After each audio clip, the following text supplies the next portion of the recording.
આ વસ્તુ આપણને જીવનમાં પણ લાગુ પડે છે.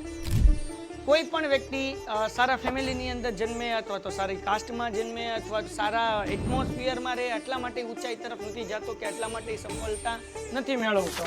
એ વ્યક્તિ એટલા માટે ઊંચાઈ તરફ જાય છે કારણ કે એના પોતાની અંદર એ વસ્તુ હોય છે. તો એવી તો આપણી અંદર કઈ વસ્તુ છે કે જે આપણને ઊંચાઈ તરફ લઈ જાય? તો એ છે ઈચ્છા શક્તિ. કઈ વસ્તુ છે? ઈચ્છા શક્તિ. ઈચ્છા શક્તિ શું છે? એક હોય ઈચ્છા હોવી અને એક હોય જેને આપણે ડિઝાયર કહી શકીએ ઈચ્છાને, અને એક બીજું હોય બર્નિંગ ડિઝાયર કે ભાઈ મને જોવે ને જોવે જે છે. આ બે વસ્તુમાં ફરક છે. બે વચ્ચેનો તફાવત સમજો. માનો કે હું તમને ડોળું પાણી આપું એક ગ્લાસની અંદર, તમને એમ કહું કે આ પાણી પીવો, તમે પીવાના નથી પીવાના.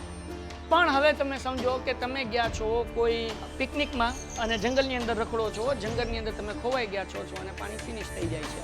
તમને કોઈ એક જગ્યાએ ડોળું પાણી દેખાણું અને તમને બહુ પ્યાસ લાગી છે, 40-42 ડિગ્રી તડકો છે, તો હવે એ ડોળું પાણી તમે પીશો કે નહીં પીશો?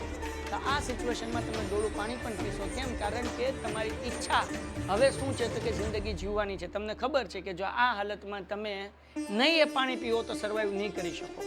તો એક સિચ્યુએશનની અંદર આપણે ડોળું પાણી ન પીધું અને બીજી સિચ્યુએશનમાં એ જ ડોળું પાણી આપણે પી લેશું. કેમ? કારણ કે જીવન અને મરણનો ફરક છે.